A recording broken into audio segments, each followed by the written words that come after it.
Medinipur diary আরও একটি নতুন ভিডিওতে সবাইকে স্বাগত জানাই। এটা শুধু চ্যানেল নয়, এটা আমাদের ইমোশান।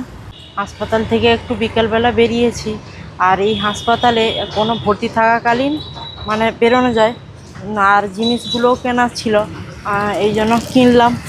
এই যে সার্ফ থেকে শুরু করে বালতিটা, কিছু জিনিস রাখার জন্য জায়গা নেই, বা কাঁচা কেচে তো রাখতে হবে, কারণ 1 মাস থাকা জামা পোশাক আশাক তো নোংরা হয়ে যাবে। এই জন্য একটু সার্ফ আর ওই যে মর্টিনটা কিনলাম, প্রচুর পরিমাণে মশা, এই জন্য মর্টিন কিনলাম। আর বিশেষ করে এই যে ইয়েগুলো হচ্ছে, কাজগুলো আয়ুর্বেদিক কাজ হচ্ছে, বেশিরভাগই তেল দিয়ে কাজগুলো হচ্ছে, পুরো পোশাক আশাক নোংরা হয়ে যাচ্ছে। আর না পরিষ্কার করলে ওগুলো পরা যাবে না বা করা যাবে না। হ্যাঁ, ওগুলো কিনে চলে যেতে হবে অত টাইমের মধ্যে, কারণ গেলে আবার সই করে ঢুকতে হয়। হ্যাঁ, সিগনেচার করে ঢুকতে হয়। অ্যাকচুয়ালি এটা কিন্তু একটা ভালো সিস্টেম, কি বলতো, যে কোনো কিছু দরকার হলে বাইরে গিয়ে কিনে আনা যায়। হ্যাঁ, এটা এখানকার নিয়ম আছে আর কি। হ্যাঁ, এই হাসপাতালে আসলে আয়ুর্বেদিক চিকিৎসার জন্য তো বিভিন্ন ধরনের জিনিস লাগে, তেল, রসুন, মিঠি, হ্যাঁ অনেক কিছু লাগছে, সেগুলো কিনতে হচ্ছে আমাদের। আর এখানটায় পাশেই দোকান আছে, বেশি দূর যেতে হয়নি। হ্যাঁ, একদম হাসপাতাল থেকে আমাদের পাশে ডান সাইডে আছে দোকান সব। আর সাকি এই যে চৌরাস্তাটা চারদিকে রাস্তা গেছে, আমাদের এই রাস্তাটা পেরোতে কতক্ষণ সময় লাগে বলো? অনেকটাই গাড়ি, এখানটায় শুধু এই 4 চাকাগুলোই বেশি চলছে, লরি বাস সেরকম নেই, না শুধু 4 চাকা, টোটো আর খুব কম। বাইকটাই বেশি। হ্যাঁ, আর সেরকম কিছু নেই। তো আবার যে বেশিক্ষণ চলে সেই রকম না, এই 9:30 পর্যন্ত এই চলে, তারপরে আর রাতের বেলা চড়ে, ভারী লরি চড়ে কিছু কিছু হয়তো। হ্যাঁ, আজকে বলতে বলতে কতদিন হয়ে গেল গো? 2 দিন। আমরা বেরিয়েছি কিবার বাড়ি থেকে? মঙ্গলবার থেকে, এখানকার আমাদের 2 দিন, বাড়ি থেকে মঙ্গল, বুধ, বৃহস্পতি, শুক্র, আর 4 দিন হয়ে গেল। 4 দিন হয়ে গেল। হ্যাঁ, 1 মাস 1.5 মাস যে কিভাবে কাটবে এখানে, সেটাই ভাবছি। 2 দিন, 2 দিনও এখনো কাটেনি, 1.5 দিন, আরো এখন রাত বাকি আছে। তাতেই আমাদের দম বেরিয়েছে। হ্যাঁ, নতুন জায়গায় তো এখন 1 মাসটাকেও অনেক, আর আমাদের বাড়ির সেখানটায় মনে হয় 1 মাসটা চলে যায় তাড়াতাড়ি করে। আমরা তো বাজার করতে গেছিলাম, দেখে এসে যখন রুমের মধ্যে এসে দেখি খিচুড়ি দিয়ে গেছে, যে 2টো থালাতে দিয়ে গেছে খিচুড়ি, আর জল ভরা নেই, জলও ভরতে যেতে হবে, কারণ সবসময় তো আর জল কিনে খাওয়ার সম্ভব নয়। 3টা বোতলের জলটা ভরে নিয়ে আসি নিচ থেকে, নিচে জলটা পাওয়া যায়। আচ্ছা, কম্বল তো আজকে সকালে একটা নিয়ে নিয়েছি আগে, হ্যাঁ, এখন গিয়ে বলবো কম্বল একটা দিতে, বুঝলে তো? আচ্ছা, হ্যাঁ, হোক, ঠিক আছে, চলো। আমি তো কোনোদিন খিচুড়ি খেতে পছন্দ করি না, আর ভালোও লাগে না আমার খিচুড়ি খেতে। দিয়ে তোমাদের দাদা একটু খেলো, দিয়ে আমাকে খাইয়ে দিল একটু। যখন দেখলাম যে খিচুড়িটা ভালো লাগছে খেতে, সব রকম সবজি পড়েছে খিচুড়ির মধ্যে, আর প্রত্যেক দিন তো আর এটা সেটা খাওয়া যাবে না, মুড়ি টুড়ি। ভাবলাম যেটা খাওয়ার দেয় হাসপাতালে সেটাই খেয়ে নেওয়া যায়, এই জন্য ভালোও লাগছে। আর এটা একটা অন্য চালের খিচুড়ি, এই যে কুচি কুচি কুচি কুচি দানা দানা যে চাল হয়, ওই রকম কুচি কুচি দানা চালের খিচুড়ি, দারুণ ভালো লাগছে। 1 মাস এইরকম করে কাটিয়ে দিব খেয়ে, ডায়েট মেনটেন হয়ে যাবে। হ্যাঁ, নাকি? আর আজকে বেশি দেরি করব না, আজকে তাড়াতাড়ি খেয়ে শুয়ে পড়বো, কারণ 7:30টার সময় আমরা ডিনার করে নিলাম। হ্যাঁ, প্রত্যেক দিন সেই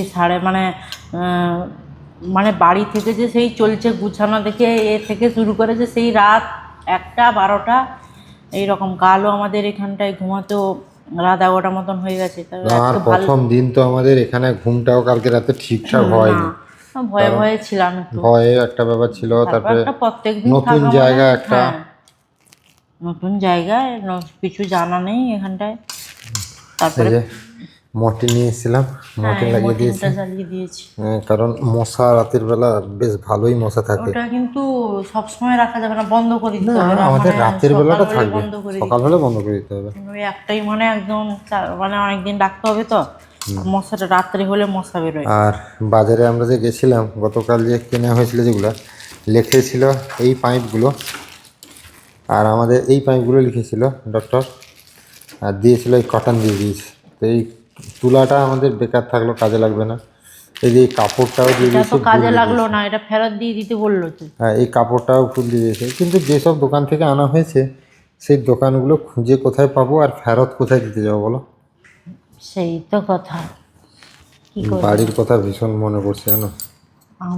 সব সময় এই জন্য তো বাবা মাকে আমি সবসময় ফোন করছি, কি করবো আর।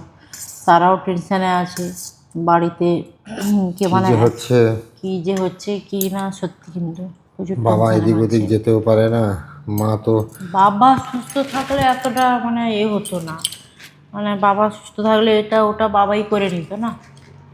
আর বাবা বেরোতে পারছে না, এক জায়গায় বসে আছে ধরো বাবা ভাগার পর থেকে।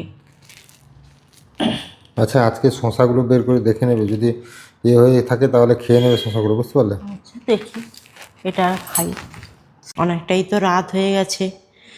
আর অনেকে আপনারা প্রশ্ন করেছিলেন যে অনেকগুলো বেড খালি হয়ে আছে, কারণ এখানটায় তো আয়ুর্বেদিক চিকিৎসা হয়। আর মানে সেরকম খুব একটা হয়তো মানুষের জানা নেই, দূর দূরান্ত থেকে মানুষ হয়তো আসে না।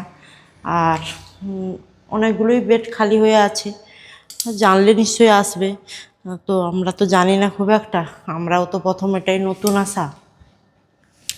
আর অনেকের প্রশ্ন হয়েছে যে এটা কোথায়, কি ব্যাপার। এটা হলো হরিয়ানার কুরুক্ষেত্র শ্রীকৃষ্ণ শ্রীকৃষ্ণ আয়ুষ কুরুক্ষেত্র হসপিটাল। না, শ্রীকৃষ্ণ আয়ুষ কুরুক্ষেত্র ইউনিভার্সিটি। ইউনিভার্সিটি। হ্যাঁ, মানে আয়ুর্বেদিক ইউনিভার্সিটি, শ্রীকৃষ্ণ আয়ুর্বেদিক ইউনিভার্সিটি। আসলে সাকি যেটা বলতে চাইছে, এটা হচ্ছে হরিয়ানার কুরুক্ষেত্র বলে একটা জায়গা আছে, তার সেক্টর 8-এ শ্রীকৃষ্ণ আয়ুর্বেদিক হাসপাতাল। তো এটা একটা ইউনিভার্সিটি, ইউনিভার্সিটির মধ্যে। আয়ুর্বেদিকের চিকিৎসা ইউনিভার্সিটি। তো সেখানে আর যেগুলো বেড খালির ব্যাপার হচ্ছে, ফার্স্ট ফ্লোর আর সেকেন্ড ফ্লোরে। আমরা আছি ফার্স্ট ফ্লোরে, সেকেন্ড ফ্লোরে পেশেন্ট পুরো ভর্তি আছে। এবার এই সব জায়গাগুলোতে পেশেন্ট এতটা নেই, কারণ জানি না বেড খালি পড়ে আছে। আর এই সমস্ত বেডগুলোতে মানে প্রচুর মানুষ ওপিডিতে কিন্তু চিকিৎসা হতে আসে, কিন্তু কেন জানি না বেডগুলো খালি পড়েছে, হয়তো ভর্তি হওয়ার প্রয়োজন হয় না বলেই, সেই কারণে। তবে জানি না, আমি যার কাছ থেকে শুনে এসেছি উনি বর্তমান 2 বছর ওষুধ খেয়ে ভালো পুরোপুরি আছেন, সুস্থ আছেন। পুরোপুরি আর সুস্থ এখানটা আছেন। অনেক শুনতেও পাচ্ছি, অনেকে বলছেন যে ডাক্তারবাবু খুবই ভালো, আর হসপিটালও মানে খুব ভালো। আর মানুষের হয়তো এটা তো জানা নেই আয়ুর্বেদিক চিকিৎসা যে এতটা ভালো হয়, জানলে মানুষ নিশ্চয়ই আসবে। এবার দেখুন, আমরাও প্রথম এসেছি, আর এটা আমরা কারোর অনেকটাই মুখ থেকে পুরনো আর শুনেছি। অনেক হ্যাঁ, বড় হসপিটাল এটা। হ্যাঁ, অনেক বড়, মানে আমরা যে বিল্ডিংটা আছি এটা পুরানো, নতুন যেটা হচ্ছে কয়েক একর জায়গা জুড়েই হচ্ছে হাসপাতালটা, অনেক বড় জায়গা জুড়ে। হ্যাঁ আর যেটা ঘটনা হচ্ছে, আমরাও কারোর মুখ থেকে শুনে এসেছি, আমরাও সঠিক তথ্য জানি না যে এখানে কীরকম ট্রিটমেন্ট হয় বা কীরকম ব্যাপার। উনি ভালো হয়েছেন, সুস্থ আছেন, ভালো আছেন বলেই আমরা এসছি। আর আমিও চাই ভালো হতে, সুস্থ হতে। এবার আয়ুর্বেদিকে অনেকেই আমাকে সাজেস্ট করতেন যে আয়ুর্বেদিক চিকিৎসা দাদা ভালো হবে। এখন অনেকেই বলছেন যে আয়ুর্বেদিক বেকার, ফেক। কিন্তু বেকার হোক, ফেক হোক, যাই হোক, কিন্তু চিকিৎসা যদি না হই তাহলে তো আর কোনোদিন ভালো হব না। আর অ্যালোপ্যাথিতে তো আজ 2008 থেকে চিকিৎসা হয়েই যাচ্ছে, তারপরেও তো এটা ওটা আরো সমস্যা বাড়ছে, বাড়ছে বই, কমছে কমছে না। না।